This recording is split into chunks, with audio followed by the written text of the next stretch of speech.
қарауға көмектеседі. Франсуа де Лараш-Фуконың сөзі екен. Жалпы оқушылар, Франсуа де Лараш-Фуко деген 16 ғасырда өмір сүрген француз жазушысы екен. Оның ең танымал еңбегі Максимдер деп аталады екен. Ол Максимдер деген адам өміріне, әдебіне байланысты нақыл сөздердің жиынтығы екен. Максимдер сол жылдары көптеген көрнекті адамдардың сүйікті кітабы бола алды. Оқушылар, енді осы дәйек сөзге сұрақтарды жауап берейікші. Дәйек сөзді қандай ой түюге болады? Басқаларға да сеніммен қарау дегенді қалай түсінесіздер? Өзіне сенім артқан кезде қандай күйде боласыздар? Бірінші сұрақ. Дәйек сөзден қандай ой түюге болады?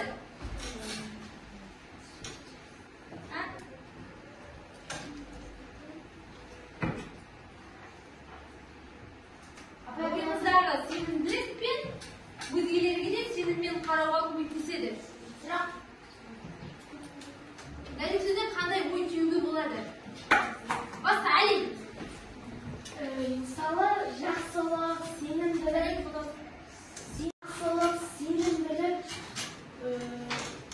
мысалы біз өзімізге сенсек, біз басқаларына көмектесіп, біз де оларға сене аламыз. Дұрыс айтасың. Келесі сұрақ. Басқаларға да сеніммен қарау дегенді қалай түсінесіздер? Басқаларға да сеніммен қарау.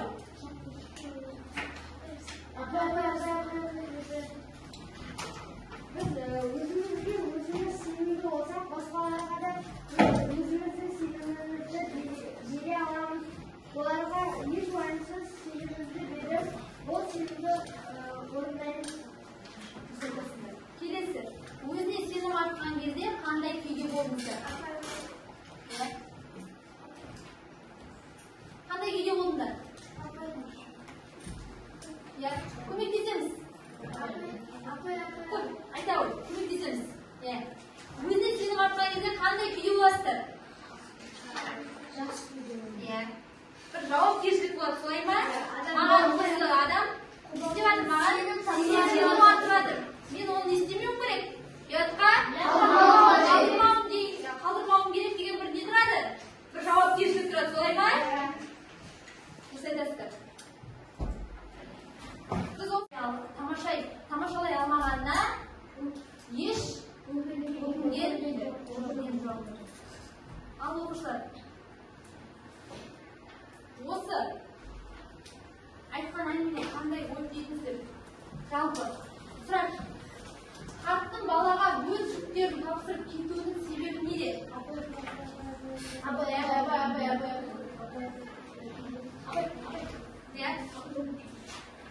Сен қал көмектесе ғой қасындағы. Қазір не көп? Ұрғыр солай ма? Ұрғыр. Кішкентай мектеп оқушылардың өздері ұрғыр жасайды. Телевизорден көрсетіп жатады мысалы. Ал бұл жерде кәрім, ол өзі жай ұшақтарды не істегенін, самғағанын тамашалайын деп келген бала ол. Ал қарт кісі оған сенім артып, өзінен не істеп тұр? Оның сенімін ақтады ма? Мысалы, ана танымайтын кісіге ол жаңағы заттарын беріп қойса, ол қандай болады? Себебі қария кісі кәрімге ол сенім артып кетті, солай ма? Менің заттарымды жүгімді ешкімге бермейді. Ал кәрім не де болса атаның өзі келгенін күтейді, солай ма? Ол жерде кәрімнің әрекеті дұрыс болды. Дұрыс әрекет екен. Дұрыс айтасыздар. Қарай тұр, мен билет жайын біліп келейін. Тірі жанға ұстатпа дейді. Нені ұстатпа дейді? Заттарын ұстатпайды, солай ма? Сәлден кейін кәрімнің қасына бір кісі келеді. Жан-жағына жалтақтай қарап ақырын сөйлей бастайды. Мен, оның айтуынша, мен жаңағы қария кісінің несімін дейді? Танысымын дейді. Жүгін әкелуді тапсырды дейді жаңағы кісі қарияның танысымен маған жүгін әкелуді тапсырды дейді. Кәрім қарияға оның заттарын қарауға уәде еткенін есіне түсіп, қасына келген бөгде адамға қарияның жүгін берген жоқ. Неде болса қарияның өзінің келген күтуге бел буады. Әлгі адам жайына кетеді. Bir кезде қарт жолаушы келеді. Қолында билеті бар. Кәрім оған жаңағы оқиғаны айтып береді. Қария, қой, мен ешкімге заттарымды әкел деп айтқан жоқпын. Рахмет айналайын. Мында бір рахмет деп шарт салар екен. Кәрім шарттардың самғаған, тамашалай алмағанына еш өкінген жоқ. Ал оқушылар, осы айтқан әңгіме қандай ой? Біз осы дәлел сөздің түйіні сенім адамдық қасиет ретінде бір адамның адамдар арасындағы жауапкершілігі мен тұрақтылығын сөзінде тұруын, сертіне адалдығы мен беріктігін өз ұстанымына табандылығын көрсетеді. Адамның адалдығына сеніп, оны құрметтей білу әдептілік. Сол сияқты бүкіл әлемге жақсы ойлау адамның тұлғалық бейнесі. Сондықтан да өзгелерге сеніммен қарайды. Өзгелерге сеніммен қарайды.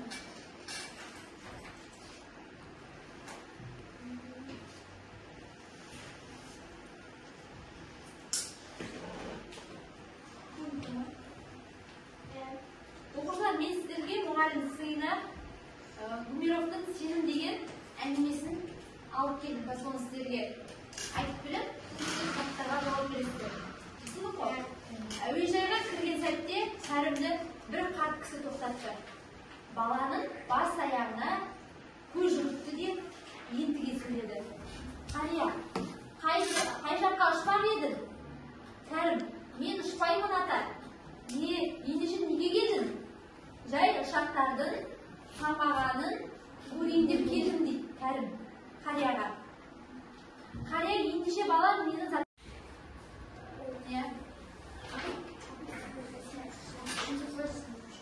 Себебі неден қаттың? Жүктер шақырып кетуінде. Не дейсің? Өйткені ол балаға сенімді болып мен жүктерді қарай алады. Және билет алды.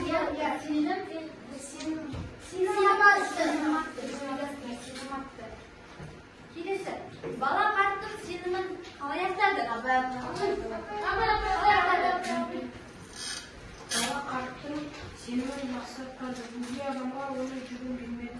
Дұрыс айтасың, жарайсың. Ол бөгде адамға не істемеді? Жүгін берген жоқ. Ал оған қария айтқан жоқ, солай ма? Менің жүгімді әкел деп, ол тапсырмаған, солай ма? Ол сонда жаңағы жолаушы не істеп тұр ол? Алдап тұр екен. Келесі сұрақ. Сенімді ақтау үшін адамның бойында қандай қасиеттер болуы тиіс? Кім айтады? Айтады. Тұрып айта береміз, көмектесеміз сосын. Қандай қасиет? Сенімді ақтау үшін қандай қасиеттер болуы керек адамның бойында? Жауапкершілік, Дұрыс айтасың. адалдық, Дұрыс айтасың. шындықты айту, Жарайсың. Не деген сенімділік? Өзіне деген және өзгелерге деген сенімділік болу. Дұрыс айтасың. Жарайсың, отыра ғой. Кәрімнің әрекеті қандай болды? Кәрімнің әрекеті дұрыс болды. Себебі ол қарт атаның сенімін ақтай алды. бұл жерде Кәрім істеп тұр, дұрыс әрекет жасап солай ма? Дұрыс айтасыздар. Неліктен Кәрім осы жолы ұшақтардың самғағанын тамашалай алмағанына неге өкінбеді?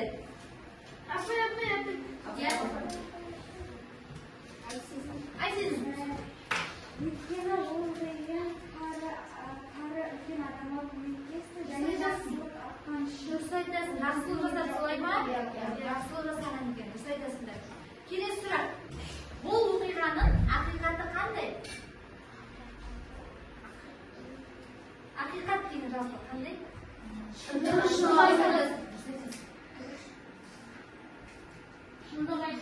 Al bu оқиғаның ақиқаты қандай? Басқа.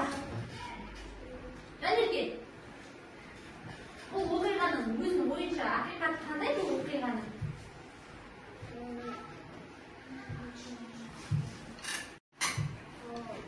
Жерде біреудің ақшасын қуады. Жоқ, бұл жерде ақша емес.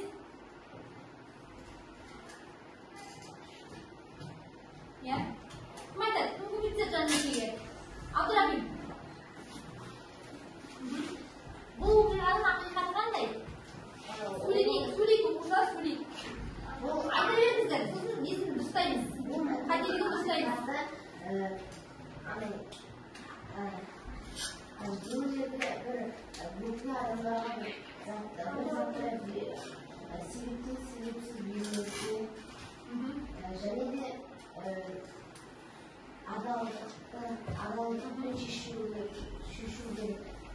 Оқушылар, бұл жерде қария танымайтын да өзі білмейтін балаға жүктерін тапсырып тұр, солай ма? Қазіргі заманда жалпы біреуге бірдеңе тапсыра аласың ба? Жоқ. Неге ол? Қоғам сондай ма? Қоғам сондай ма? Адам сондай ма? Заман сондай, дұрыс айтасыздар. Иә?